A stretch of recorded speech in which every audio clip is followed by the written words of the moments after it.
Hello everyone, स्वागत है आप सबका हमारी इस सीरीज नो योर इंग्लिश में। ठीक, ये जो सीरीज है ये भी द हिंदू में एक सेक्शन आता है नो योर इंग्लिश, उसी पे बेस्ड है। ठीक, तो इसकी हमारी ये रहने वाली है सेकंड वीडियो। आज मैं द हिंदू की वोकेबुलरी नहीं लेके आ पाया है क्योंकि आज थी द हिंदू की छुट्टी गणेश चतुर्थी की वजह से, तो आज न्यूज़पेपर आया ही नहीं है। तो हम देख लेते हैं कि इसमें क्या क्या होता है। ये नो योर इंग्लिश में ये भी हर रोज ऑलमोस्ट आ ही जाती है द हिंदू के न्यूज़पेपर में, आप सबने इसको देखा होगा। तो देख लेते हैं आज हम क्या क्या पढ़ने वाले हैं। आज हम पढ़ने वाले हैं ह्यूमर के बारे में। ठीक, गुड ह्यूमर क्या होता है। ह्यूमर तो आप सबको पता होगा कि ह्यूमर क्या होता है, लेकिन गुड ह्यूमर क्या होता है इसको आप जो भी समझ रहे हैं ये एकदम उसका ऑपोजिट होता है। दूसरा बहुत ही फैंसी लाइन है नो लव लॉस्ट, इसको भी हम देखेंगे क्या होता है। फिर हम देखेंगे डिबार्ड फ्रॉम सही होता है कि डिबार्ड टू सही होता है।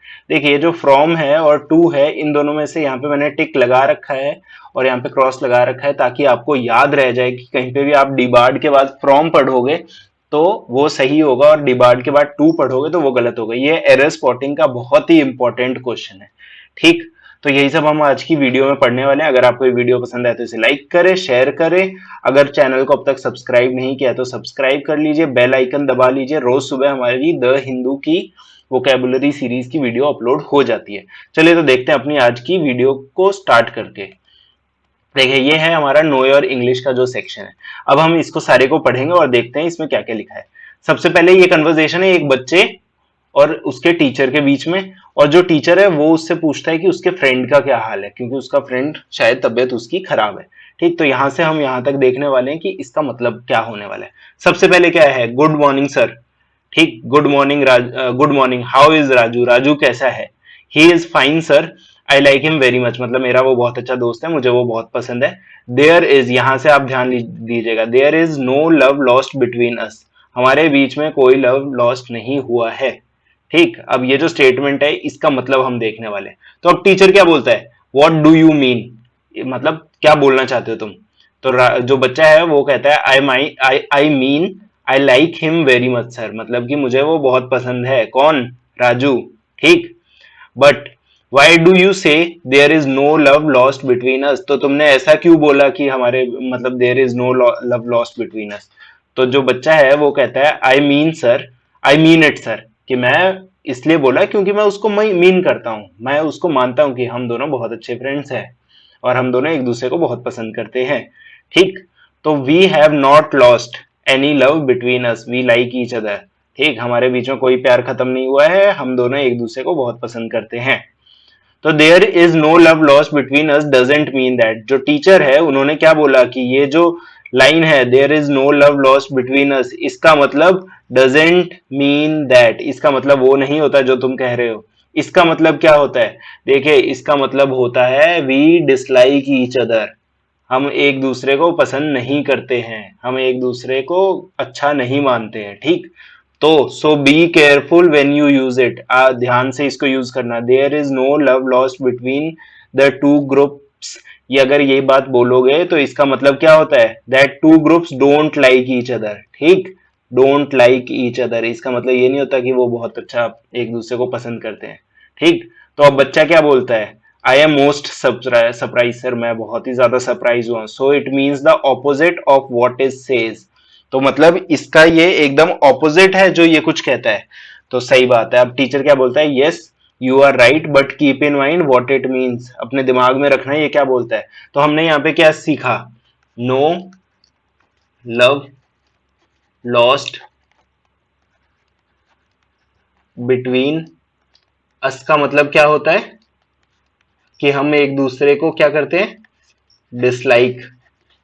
ठीक, कि हम एक दूसरे को पसंद नहीं करते हैं, हम एक दूसरे को करते हैं डिसलाइक, तो ये होता है no lost love between us का मतलब। इसके बाद में जो नेक्स्ट है, यही बच्चे की कन्वर्सेशन आगे चल रही है। Sir what is the difference between humour and good humour, humour का मतलब क्या होता है और गुड ह्यूमर का मतलब क्या होता है। ठीक, तो अब सर ने क्या बताया कि ह्यूमर, ह्यूमर क्या होता है, humour is the capacity to cause और फील अम्यूजमेंट, मतलब कि हमें एक खुशी वाली चीज प्रदान करता है ह्यूमर, ह्यूमर से हमें हंसी आती है, हम खुश हो जाते हैं। ठीक, तो ये होती है ह्यूमर की कैपेसिटी कि वो इंसान को अम्यूजमेंट फील करवा देता है। ठीक, इसका स्टेटमेंट सर ने क्या बताया, he has a delightful sense of humour, मतलब उसका जो सेंस ऑफ ह्यूमर है वो बहुत ही अच्छा है। ठीक, तो यहां से आपको ये समझ आ गया होगा कि ह्यूमर का मतलब क्या होता है। लेकिन गुड ह्यूमर क्या होता है? Good humour does not mean humour that is good. इसका मतलब ये नहीं होता कि जो ह्यूमर बहुत ही अच्छा है उसको मतलब उसको हम क्या बोल देंगे, उसको गुड ह्यूमर बोल देंगे। ऐसा कुछ भी नहीं है, ऐसा बिल्कुल भी नहीं है। इसका मतलब होता है, it means, what does it means? It means cheerful mood और डिस्पोजिशन। ठीक, कि इंसान कैसा है उसके बारे में बात हो रही है, मतलब कि चीयरफुल मूड है इंसान का। ठीक। अब ह्यूमर जो है, ह्यूमर का मतलब होता है इस कॉन्टेक्स्ट में टेम्पररी मूड या फिर फ्रेम ऑफ माइंड, कि इंसान अभी कैसा फील कर रहा है, उसका अभी मूड कैसा है। समझ आया? गुड ह्यूमर तो मतलब उसका अभी मूड अच्छा है, बैड ह्यूमर मतलब उसका मूड अभी खराब है। ठीक। तो अब इसको आगे देख लेते हैं हम, क्या लिखा हुआ है? We can go and see him now, हम उसको अभी मिल सकते हैं। He seems to be in a good humour, मतलब कि उसका मूड अभी अच्छा है तो हम उससे अभी मिल सकते हैं। ठीक, आपको समझ आ गया ये? अब यहाँ पे आगे क्या लिखा हुआ है? When a man is displeased, मतलब कि उसको अच्छा नहीं लग रहा है, और इन अ बैड मूड, या फिर उसका मूड है खराब, बैड है, you say that he is out of humour. हम इसके लिए क्या यूज करेंगे? ही इज आउट ऑफ ह्यूमर, मतलब कि उसका अभी मूड बिल्कुल भी सही नहीं है, तो हम यूज करने वाले हैं ही इज आउट ऑफ ह्यूमर और इन अ बैड ह्यूमर। ठीक, आसान सा था। अब यहाँ पे जो एग्जाम्पल दे रखा है, don't talk to him now, उससे अभी बात मत करो, he is out of humour. Out of humour मतलब बैड ह्यूमर। आसान था ये वर्ड। तो हमने क्या सीखा कि ह्यूमर का मतलब क्या होता है? जब किसी की कैपेसिटी होती है कुछ अम्यूजमेंट, मतलब कुछ अच्छा करने की। और जो गुड ह्यूमर होता है, गुड ह्यूमर मतलब उसका मूड अभी अच्छा है, बैड ह्यूमर मतलब उसका मूड अभी खराब है। ठीक, आसान सा वर्ड थे ये दोनों। अब इन दोनों के बीच का डिफरेंस आपको समझ आ गया होगा। अब जो नेक्स्ट हमारा रहने वाला है, इनकी कन्वर्सेशन आगे कंटिन्यू हो रही है। I must go now sir, sir अभी मुझे जाना चाहिए। I have to meet a friend of mine, मुझे अपने एक फ्रेंड से मिलना है। He is in trouble now, वो अभी एक मुसीबत में है। ट्रबल क्या होता है? मुसीबत। ठीक, वो अभी एक मुसीबत में। अब वो मुसीबत क्या है? ही वॉज डिबार्ड, डिबार्ड मतलब उसको रोक दिया गया, debarred to take his examination last week, उसको लास्ट वीक उसका एग्जामिनेशन देने से रोक दिया गया, मना कर दिया गया, मतलब देने नहीं दिया गया। ठीक।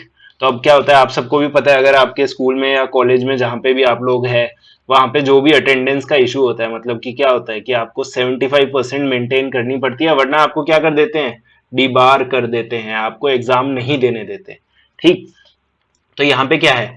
आई am sorry to hear that, मुझे बुरा लगा ये सुन के। By the way you are debarred from. ठीक, डिबार्ड फ्रॉम होता है, क्या होता है?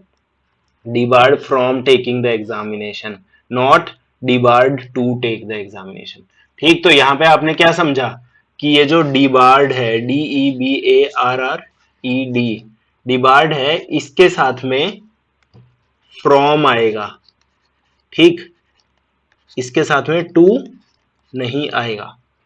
बस इस चीज को आप अपने ध्यान में रख लेना कि डी बार के साथ में हमेशा फॉर्म फ्रॉम आएगा, टू नहीं आएगा किसी भी हालत में।